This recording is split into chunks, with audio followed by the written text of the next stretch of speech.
Back in early August, I recorded my reactions to Masters of the Universe Revelation Part 1, really assuming that it would be a while before we saw the release of Part 2. And yeah, it was a while, but it still snuck up on me. So here I am quickly editing this together to share my thoughts on Part 1 the day after Part 2 released.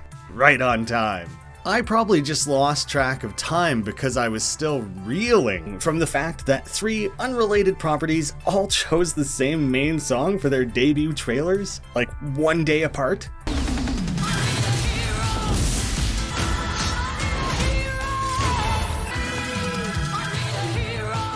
How does that happen? Anyways, this He-Man series is meant to act as both a reboot and sequel to the original 80s cartoon. It seems to discount and ignore any other installments entirely. The first season is being split into two parts, with the first 5 episodes out now, and the remaining 5 still to come. The response to this show has been split, to say the least. I wanted to balance out the discourse, as I actually enjoyed the show quite a lot. It's not perfect by any means, and I'll definitely share my own complaints, but overall I think the show delivered something rather unexpected and pretty damn cool. How's it going, everyone? My name's Graham and welcome to Two Left Thumbs. I grew up with the original show and would call myself a fan, but not a diehard of any sort. I haven't seen every episode, I'm not a collector, I at most had 1 or 2 of the toys, but boy oh boy did I love tuning in for some muscle-headed super characters and their light-hearted banter and PSAs.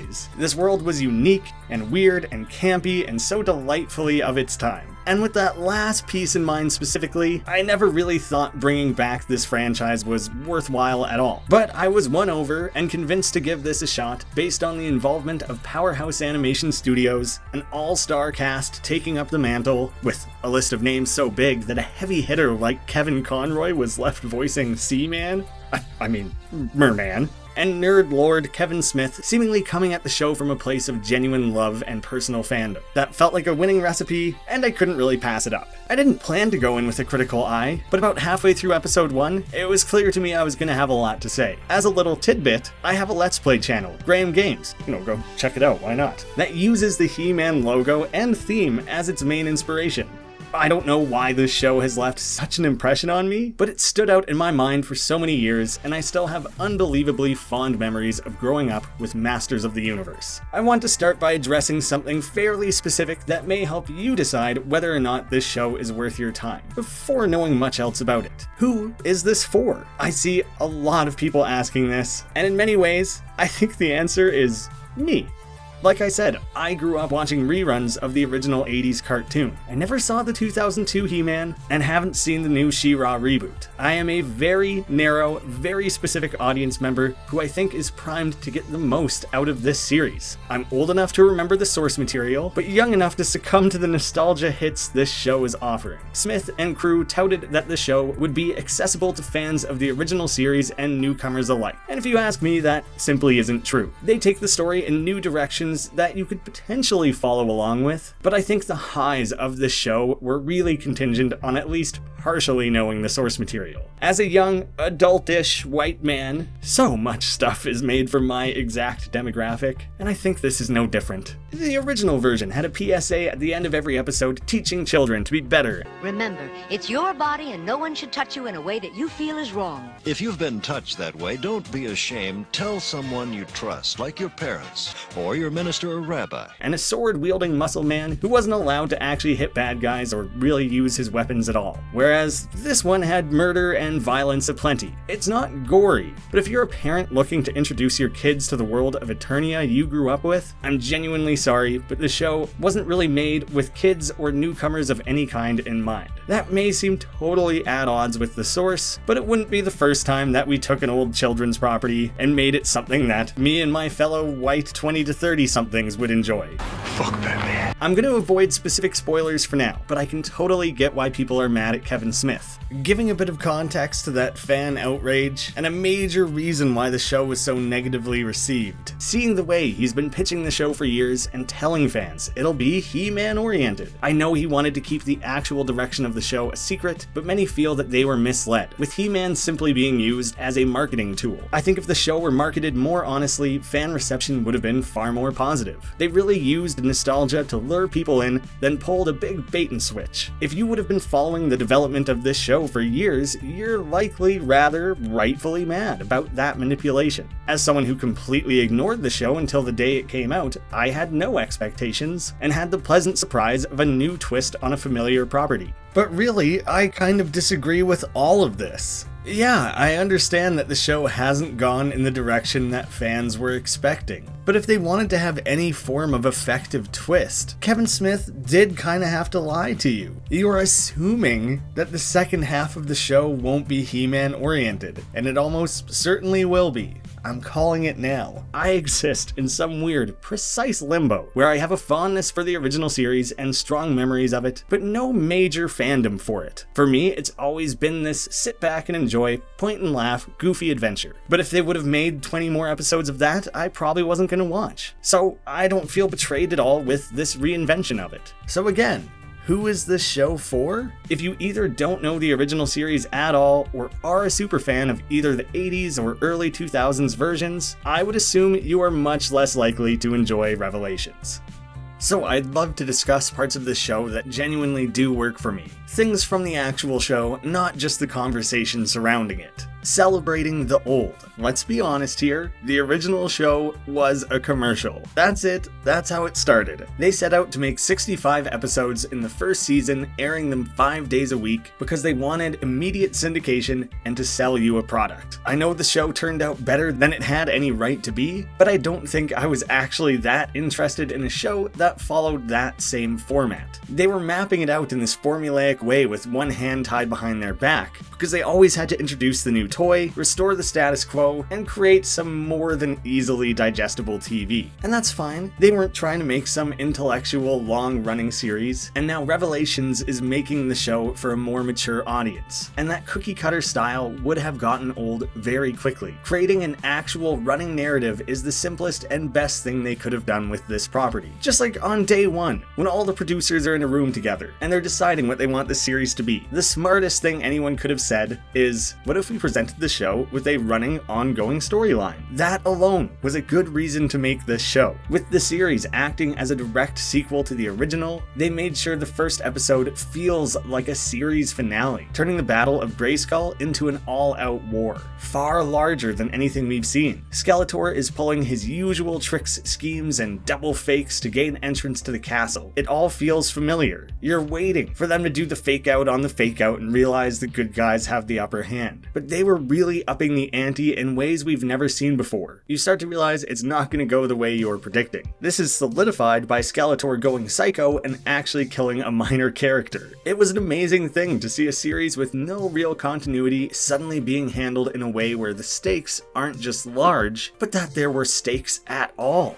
That's totally new to this universe. The episode doesn't end with a reset to the normal, but an entirely redefined status quo. I'm not sure I really like the weird way the lore of Grayskull itself gets retconned to feel insubstantial, when it has always kind of been a centerpiece of the series, but I suppose it matters less when the goal is to break that mold and move the characters around more of Eternia rather than locking them in one place, exclusively defending one stronghold. So removing that center of mysticism makes sense from that perspective, but it's all the power of Grayskull. I suppose that's unchanged, but it was a little sad to see the actual castle tweaked in that way. It's interesting, but it's a slight disrespect to the source material. So on that point specifically, I'm a little 50-50. I haven't really seen other people say if they liked or hated that. I would guess they disliked it. I personally really like the commitment to staying true to the original character designs, matching the colors, the general shapes, and silhouettes. Seeing slightly altered versions of the silly 80s camp,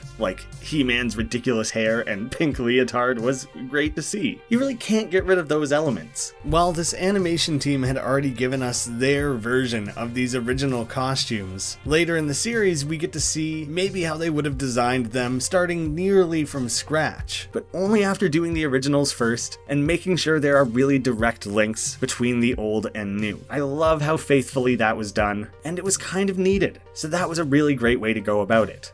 I don't know how closely people pay attention to this, but I've always, even before attempting any animation of my own, found the recycled and reused animation loops in this show hilarious. They have to really bend over backwards sometimes to make sure it fits. And there were some exact one-to-ones in the animation, mimicking what was done back in the 80s in ways that's pure fan service, and it was so fun to see. We've seen those same rotoscoped poses and frames 100 times over, and suddenly we're seeing them again, totally reimagined. To pay tribute to and update that in a way that I'm sure they wished they could have done 40 years ago is pretty special. I think that added a lot for me personally. And while I'm not overly familiar with all the deeper lore that they laced into the mini-comics or through other means, I can appreciate the instances where they stayed true to that as much as possible. I don't recall the Power Sword being made of two halves ever being significant to the old show itself, but someone clearly did their research and maintained that bit of series canon. I think that really highlights how affectionately this show was made and that the writers were fans first. So I felt they carried a very genuine and apparent love for the show, and what better way to show that than with great casting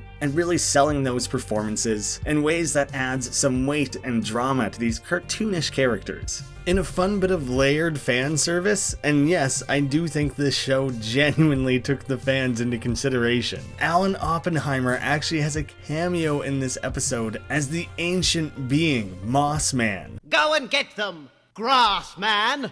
Quickly, Bowstar! Hit him with the stun ray! No, not quite that.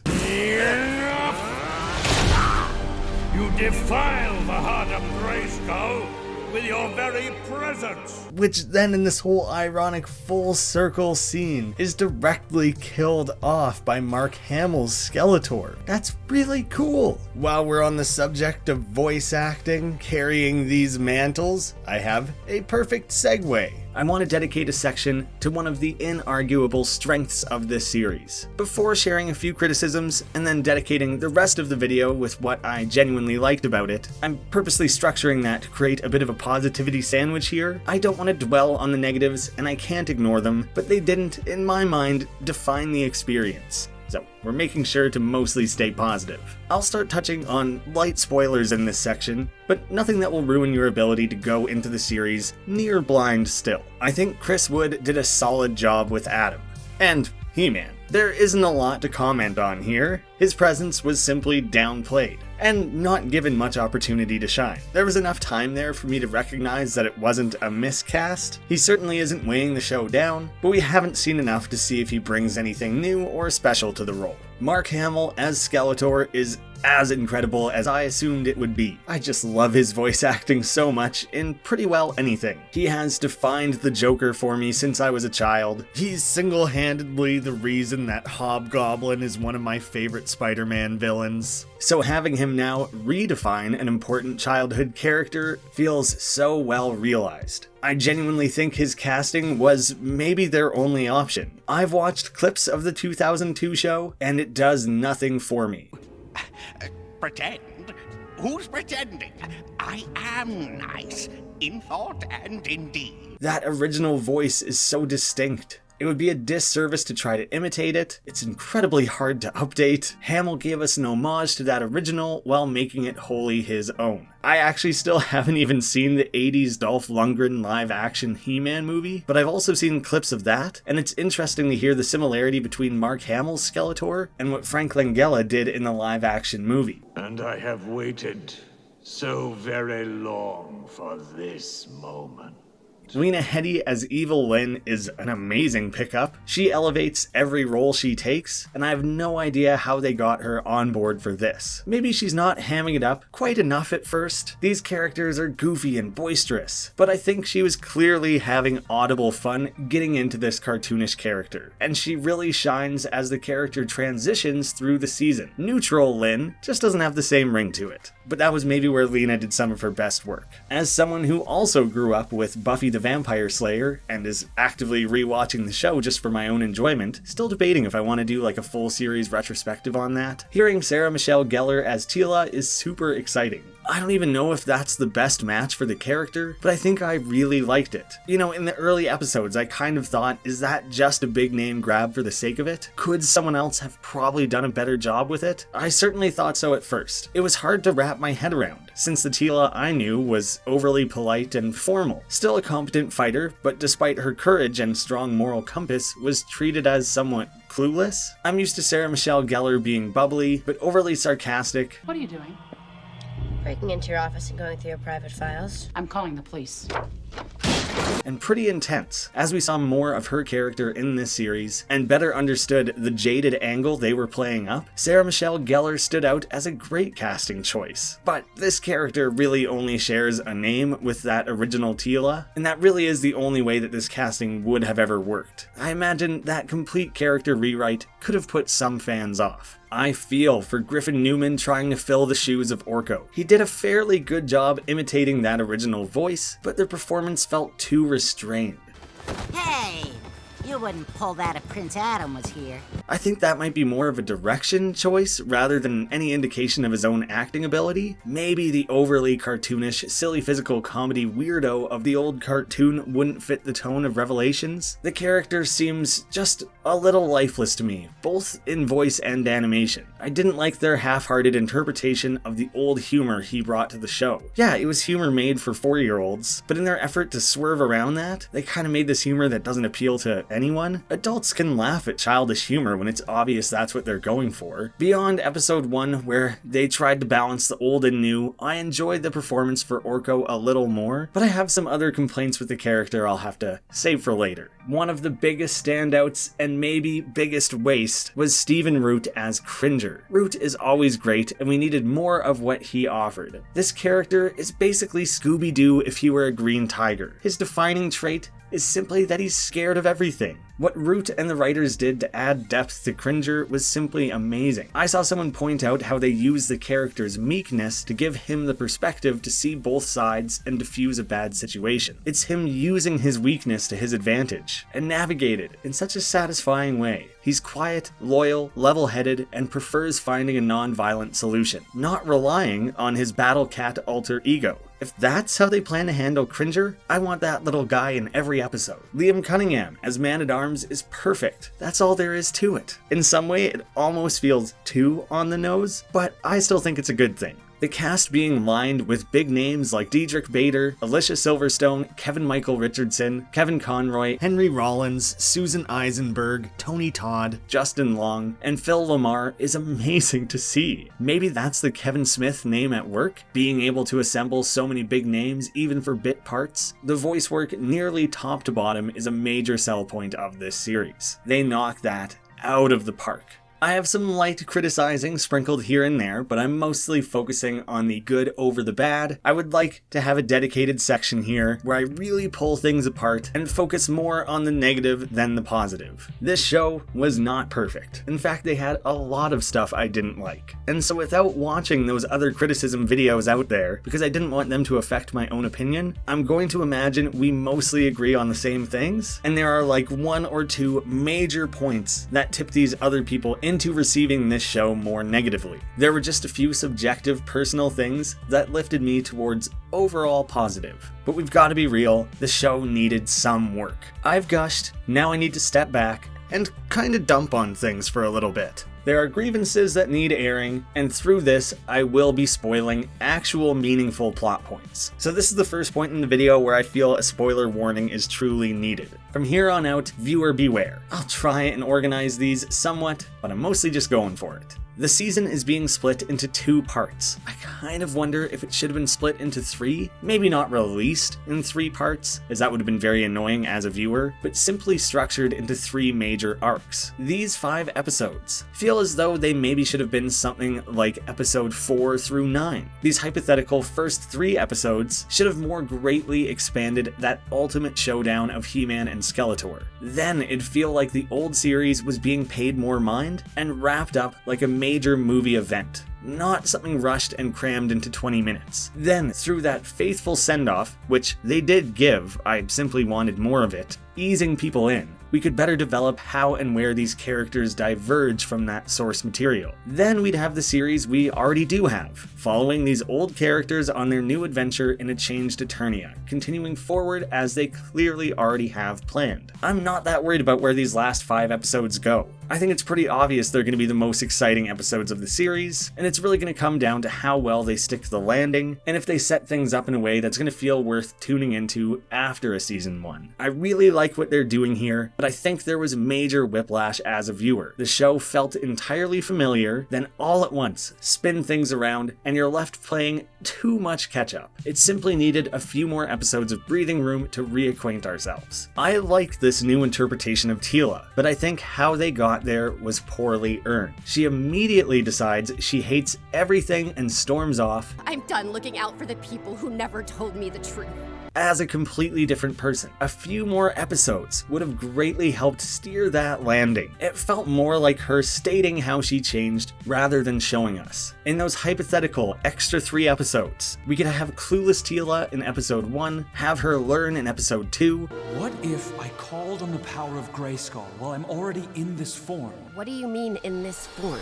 Attempt to come to terms with that as best as possible, and in episode 3, come to the conclusion that they didn't value her as much as they should have. In the existing 5 episodes, we have this arc with Scare Glow, at which point she states that she's conquered her fear and that her fear is now one of her powers. What a missed opportunity to show us something really unique and develop the character more meaningfully. The counter to this is how Evil Lynn's character was handled, but I'll save that for a positive section of the video. Here's a negative of rather critical importance. I think the show did a pretty poor job straddling the line of taking itself more seriously while trying to remain fun. Someone interpreted a He-Man anime for a more mature audience as everything is dark, horrible, and hopeless. Whoever made that call seemingly wanted every character to be depressing and every plot beat to be life or death. In 2.5 hours of runtime, there are like 3 jokes. I think I could specifically point out every moment that got a decent chuckle from me. There's a random moment in episode 3 where Skeletor is interrupted discussing what color he wants to paint the ship. What if we painted the ship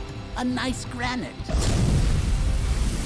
Then after, no attention is paid to it. That sort of goofiness and simplicity from this madman, juxtaposed with his wild over-the-topness, is so funny. If you didn't want characters cracking jokes, surely there were more opportunities to more subtly laugh at the series and kind of flirt with that self-awareness of how absurd it all really is. In episode 5, there is a crazy old sorceress lady who joins the conversation by just babbling nonsense. Give her space.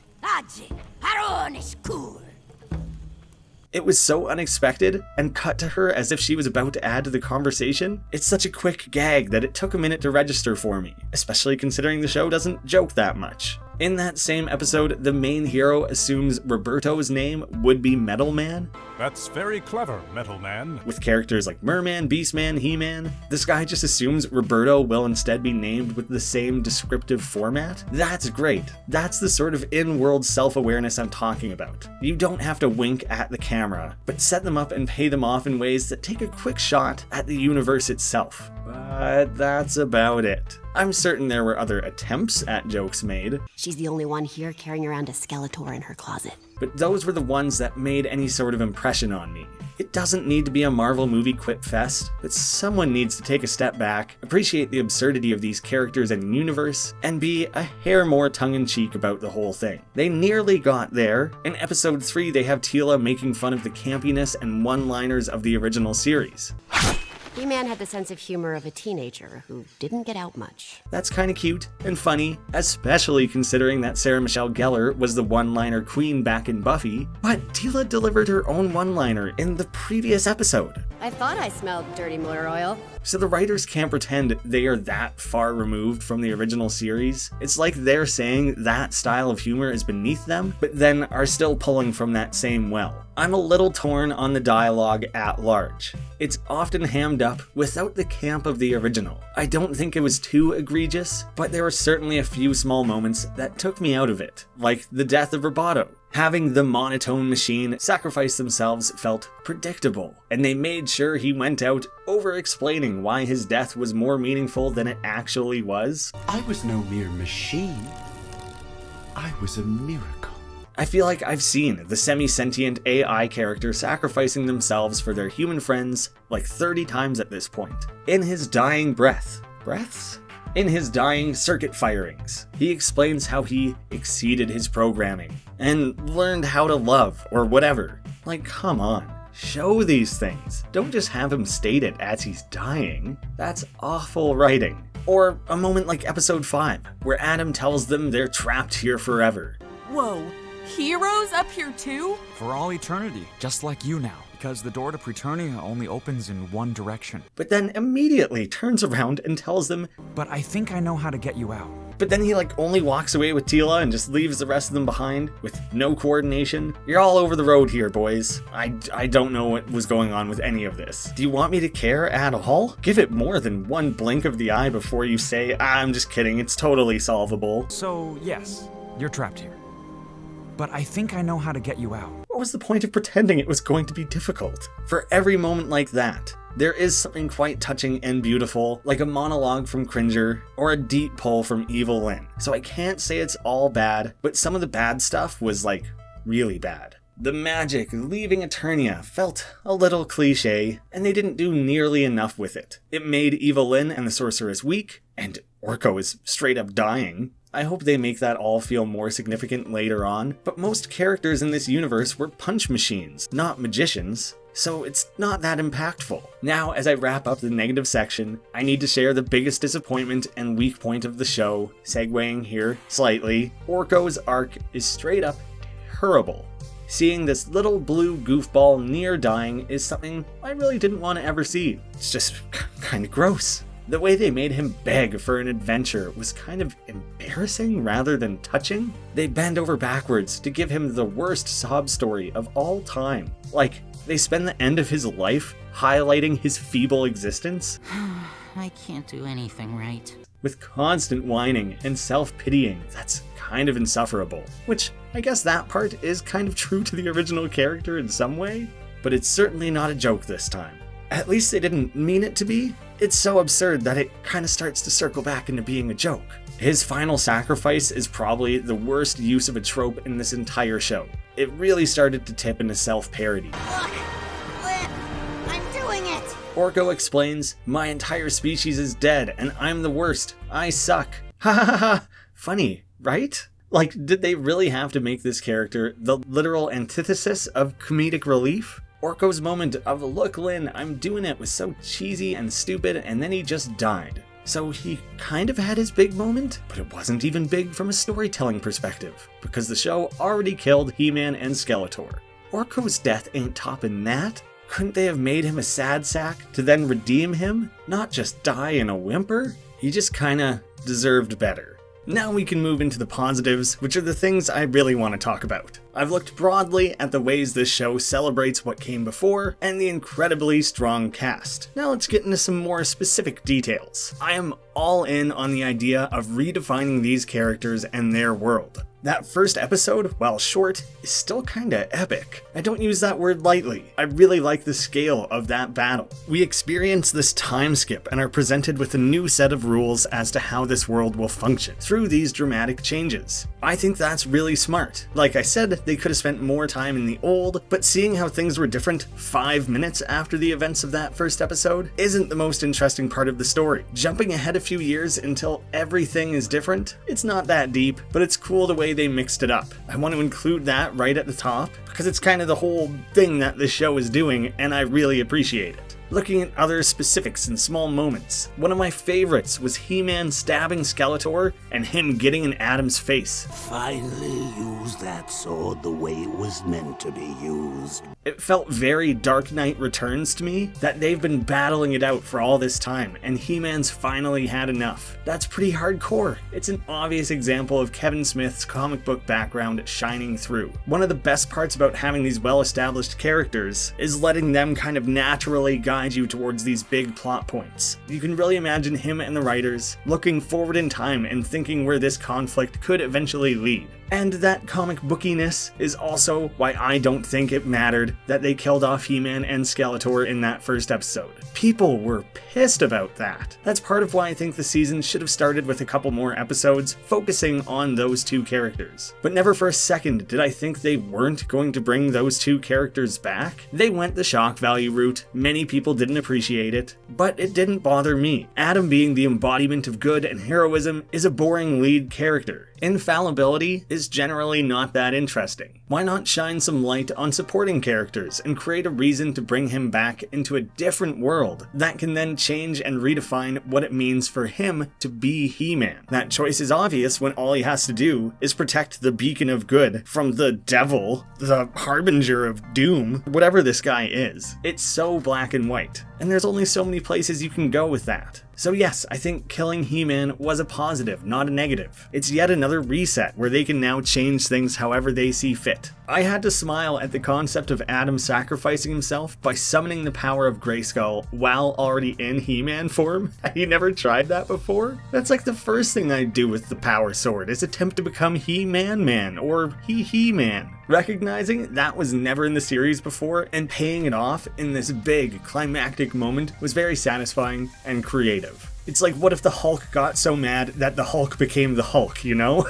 And it's the sort of thing you'd want to do in a finale. So yeah, that fits super well. I always remember it feeling like some big cruel joke in the show that everyone knew who He-Man was except for Teela. It's not literally everyone, but near enough to feel like they're messing with her, somehow not trusting one of their biggest allies, the character whose biggest trait seems to be loyalty. Now, I had issues with the whole storyline of Teela fighting her fear, as I said, but her actual fear being the fact that Adam didn't trust her with his secret, mocking her, feels like a really cool realization of something that was clearly never meant to have a payoff originally. It's just one of those little quirks of the show and existed as a reason for He-Man's identity to be secret to anyone other than the villains, and making that a plot point was smart. But it is kind of weird that Adam sacrificed himself to save the universe, and they make the starting point of Teela's character arc what a victim she is? That makes for a somewhat unrelatable lead in the early part of the season. Yeah, they probably should have told you, and you should probably be upset about it, but it seems like they dialed it up just a bit too far. Maybe they made her so overly bitter strictly so they could have Stephen Root show up for pretty well his only scene and melt her icy heart. The acting on both sides of this speech is really wonderful, and managed to kind of sell me on all of Teela's character arc. So while I thought it was a little over the top, overall it ends up working quite nicely. Every way Teela's story felt a little mishandled, Evil Lynn's arc stood out. I love what they did with that character, having her find herself after escaping from under Skeletor's thumb. How well that was done makes it stand out so much more how poorly Teela's was communicated and shown. They had something really cool there. 2 second fiddle characters from both sides of this epic battle, both finding themselves when free of their figurehead, and it stinks that only one half of that came out very strongly. Nomad Man-at-Arms reminds me of like Hawkeye turning into Ronin. Maybe that was meant to be more of Kevin Smith leaning on comic book influences, the way characters dramatically change and swap out their cool superhero name. It's fun that we saw this studio do their version of the original one-to-one character designs and then create a scenario where they're able to alter and update those costume appearances to fit the new show. I don't think there's a single design update I didn't enjoy. Teela's and Man-at-Arms are pretty abrupt, but I like the way that they kind of had Evil Lynn slowly take apart her costume through the season, so she has an ending point of that new character design as her character developed. I'm so used to seeing cartoons put the characters in the same costume literally all the time, whereas costume design is such a huge part of storytelling. So seeing that play out even in one character, piece by piece, was kind of fantastic. Man, Man-at-Arms is always so current and stylish and of his time. In the 80s, he had a rockin', out loud, in-your-face mustache, and now he's got this salt and pepper beard and a man bun. More like Man-at-Charms. Or some other pun about this character trying to being hot. He's like 70 years old. Considering He-Man used to exclusively throw characters, seeing some actual action in the fighting was rad. It didn't blow me away to the same extent the Castlevania series did, and that was from the same studio, but that might be among some of my favorite fighting animation I've seen in years. But it was a great update on the super restrained 80s style. They actually did a super awesome job with some of the effects animation in particular, like Adam calling the power of Grayskull and turning into He-Man. Oh, that got me excited. They knew it was such a big moment, and they they made sure to milk it, and I'm glad they did. I really enjoyed the commitment to including D-tier characters like Stinkor, Scareglow, or Mossman. I don't really remember their specific episodes back in the day, but it's kind of great seeing them used in a way that fleshes out Eternia, without being entirely concerned with how that could be leveraged to sell you a new toy. Now they just get to think, how does this character behave and operate in this setting? What are their ambitions? What are they after? How powerful are they? I don't know, it's really cool. I would be so down to see them go through that huge toy roster and give as many of them as they can new meaning and purpose. Creating sympathetic villains is all the rage these days. I am so glad they didn't do this with Skeletor. I think Adam should pivot, should change, because he's the one we're usually following along with. But the whole point of this character should be what an irredeemable supervillain they are. I am fine with them exploring this concept with anyone else. Adam, Evil Lyn, Beastman? Go for it. Play around with them. But Skeletor kinda needs to simply be an unflappable tyrant of evil, and the more they commit him to that, the more powerful it would make the eventual storyline of He-Man actually wavering or faltering in his pursuit of good. Everyone in this show had a flat story arc for all those years. It's time to start adding some bumps in there. In general, the handling of these characters and updating them for a post-Skeletor context was really fantastic. There's a void there that needs to be filled. Triclops started a weird tech cult, Lockjaw gets basically killed and then tweaked and upgraded, Beastman goes a little more feral without Skeletor calling the shots. Each of those is so great. When we first met Scareglow, I kinda thought we were meeting our updated Skeletor, who's crazy hardcore and kind of like Skeletor meets Ghost Rider meets the Grim Reaper. I even thought that was Mark Hamill at first. Masking so much fear. Skeletor? This is such a silly character to adapt, I love it, and they took this goofy gimmick of glowing in the dark and made it into a really cool character design, backed by more great voice acting. When I looked into it, he was one of the last additions to that original toy line, and so he was never featured in the 80s cartoon, and has mostly been absent from most He-Man media. But back in the day, he was marketed with this tagline as being the evil ghost of Skeletor. There's this whole fan speculation that maybe he is Skeletor. So the fact that I thought that while watching this show was in some weird way meant to feel that way. They were totally messing with me in a way that's rooted in this very obscure, poorly defined lore of the original character. How great is that? And if they keep giving us treats like this, then I want them to just keep going, adapt more and more. I love that heaven for these old champions is to live for eternity with a bunch of other mostly naked, muscle-bound dudes in some mystical garden. There's like one lady there, but she's 90 years old and a little crazy, just as if the original version of the show wasn't homoerotic enough. I can't picture them spending their evenings any other way than this. Everybody grab some grease. Why?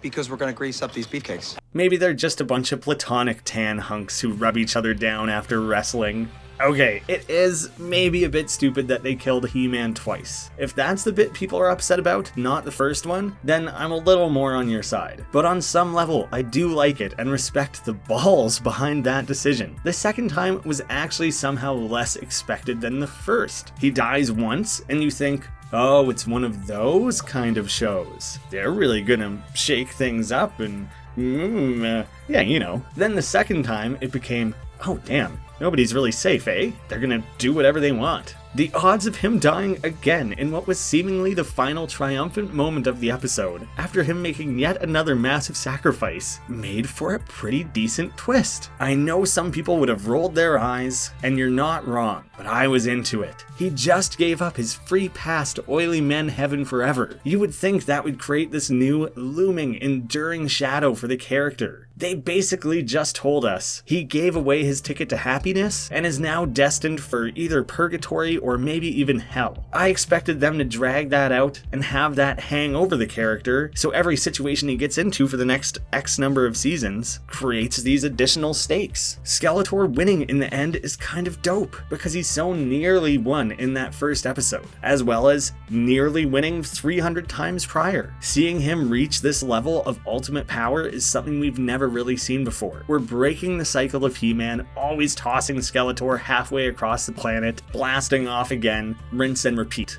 It may seem like my criticisms of this show are large, and some of them kind of are. It's pretty damning at times. But in general, what they're going for, combined with some huge wins and some really well put together, well earned scenes and big moments, had me totally on board. Before closing this whole thing out, I'm gonna throw out some random thoughts I had that didn't really fit elsewhere within the video. Some of them border on positive or negative. I'm just kinda chucking them out there because I wanted to say them even if I didn't have a spot for them. This is not specific to Revelations at all, but the Havoc staff is the most hardcore name for anything ever. I love it so much. A weak moment in episode 1 that almost feels like a failure of pacing and animation rather than writing is that He-Man is finally willing to blast Skeletor through the abdomen with his sword, but then he spent like 2 minutes crawling towards that orb that was gonna end the universe, and everyone just kinda stood there and watched. I feel like something got screwed up on the storyboard there. Why would they do that? In episode 2, they go in search of the Glove of Globula. Without the Glove of Globula, our followers felt empty. Which sounds like a name you would come up with if someone said, name a magical glove, right now, go, do it, first thing that comes to your mind, magical glove, now. Oh, I don't know, the Glove of Globula. There you go, and then they ran with that one. They didn't want to workshop that at all, huh?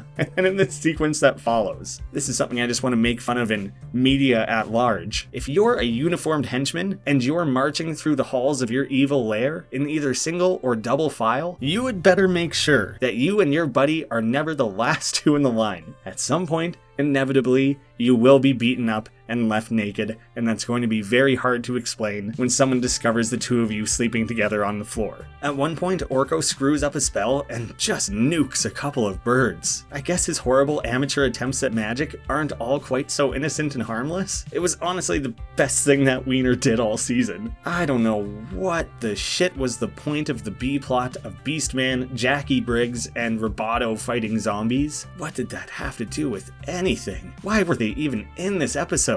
The characters or the zombies? And what was the strange setting and non-payoff of the word enlightenment? How enlightening? Enlightening. It suddenly made her decide to just win? Blasting the zombies with light was somehow helpful? Against zombies? What was any of that? Just don't even have a B-plot if you're gonna put that little time and effort into mapping it out. That sub-story of episode 4 might be one of the most confusing, dumbest things of this whole series so far. I love the way they brought in old masters like Hero and Wandar. Like, those goofy characters were created as marketing ploys, were to feed us pieces of lore that never really mattered, and to take that seriously, run with it, and carry that forward into the series in some way. So silly and so great. Hero especially, that name is just top tier. For some reason, the forging of the sword weirdly takes place in the Cave of Wonders from Aladdin. It's just all I could think during that scene. One more thing that's less of a random moment, but not a positive or negative, but something I think we need to talk about. I've seen a few people complaining about Skeletor's small line about no woman ever wanting him because of his ugly skeleton face. Look at my face, child! It has furnished for me a lonely life in which none would have me as a man. And that being the driving force of his evil origin. If you interpret it that way, yes, that's so stupid, but I don't think that's what he was going for, based on the way Mark delivered the line. And yeah, Mark Hamill liked one of my tweets once, so I think we're on a first name basis. It sounds like this mocking thing, and that he's messing with this character that he blew off just a second prior. What's wrong with you? I'm sorry, and you are? He doesn't care about their opinion, not knowing who she was. It feels like the way Heath Ledger's Joker would tell people how he got his scars. It's like he's introducing himself with this throwaway villain origin, and he's only doing it because she's not worth anything to him. Look at me, I'm the epitome of evil. You want some explanation? You want to put that in a box and define it? Have a reason for it? Oh, it's because I have a skull face. Boo-hoo, how tragic. He's saving that real banter for his true nemesis. I don't think it was him trying to give this character some weird incel backstory. That's only my interpretation, but I was pretty surprised from the few things I did look around, like some Reddit episode discussions. It seemed like people really hated this. I'm really curious what proportion of people fall on either side with their feelings about that scene. I gotta wrap this up. This video is going longer than I expected. They always do. We have 5 more episodes coming. Where is it going? The show reinventing itself and breaking that formula does genuinely leave me wondering what comes next. Not just with a vague sense of curiosity, but through my actual desire to see more of this show and experience where they plan to take this story. While I have a few issues with the show, none of it has turned me off entirely. I'm enjoying it for its concept of continuing on and acting as a proper sequel to a show that never bothered with continuity. So that in itself is interesting enough to me to want to see where they plan to take this. Giving it a personal spin, as I like to do, back when I made fan remakes of Riddle School and Ghost Motel 1, I got to experience what it feels like to play in someone else's sandbox. It's so amazing to riff on established properties, and it always works the best when you respect the source material. And I can see that the creators for Revelation did their research and were cautious about the direction they took things. Some of it may have been bold, but I think there was some real care and artistry there, even if they do smash those toys together a little too hard at times. I now kind of hope that Grayskull and Snake Mountain are decommissioned. Maybe they come back to them and engage with whatever power or person has most recently seized control, but I think I love the idea of a wandering group of heroes trying to use their powers to help all of Eternia rather than defending one cool looking rock. They started the show with this fully retro familiar revival of that old series, and then they immediately fractured it and fleshed out these characters. Maybe in the future they can now more confidently split up the main group for side adventures, so it's not always Adam and Teela only. Because obviously Adam is coming back, Kevin Smith is a comic book guy, characters are killed and revived 3 times a week. We are left off with a cliffhanger of supercharged Skeletor. Obviously the last resort will be to bring back Adam yet again and have him achieve some new height of power. It's like Goku dying and coming back over and over. I'm perfectly okay with that. But it's not going to come till the end of season 1. But if they do leave him out of the show for most of this season, they're only doing so to make room for underdeveloped characters, and they'll eventually bring him back. Man-at-Arms is disgraced, Cringer is still around, Lynn is now a wild card. Once they're done stirring the pot so aggressively, I hope they let things settle a bit and allow for some more chill episodes exploring these characters now that they're on new footing. If they give this some room to breathe and grow and expand the universe, then I'm very into that. I'm excited to get to learn more about these companions, and when Adam eventually returns, the show will be super strongly positioned moving forward. They've backed themselves into a corner by already killing Adam twice. It'll start becoming less impactful if they keep doing that, so they definitely have to tread lightly. I would love to see them joke around a bit more and poke fun at the absurdity of the old without thinking that they're somehow above it. Dial down the moping, depressing, mature storylines a little. Not every character needs this heartbreaking backstory, and killing characters is not the only way to get viewers to care. So I hope they take a bit more care with that. All in all, I am interested in more. I'm so curious to hear what others have to say. I very much want to talk about this. If this video gains any sort of traction, it'll be fun to keep an eye out for the back half of the season and kind of form a definitive opinion after that, but only if you guys are interested in hearing more from me on the subject. This is kind of already a overly exhaustive look. So thank you guys so much for watching. I'll have a playlist in the end cards talking about other movies, TV shows, things like that. They're usually the videos that do the worst on the channel, but I just like talking about this stuff, so I do them for me, and if they reach anyone, that's great. Thank you to patrons of the channel, whose names you get to see scrolling off to the side. Thank you all for watching. I hope to see you again soon.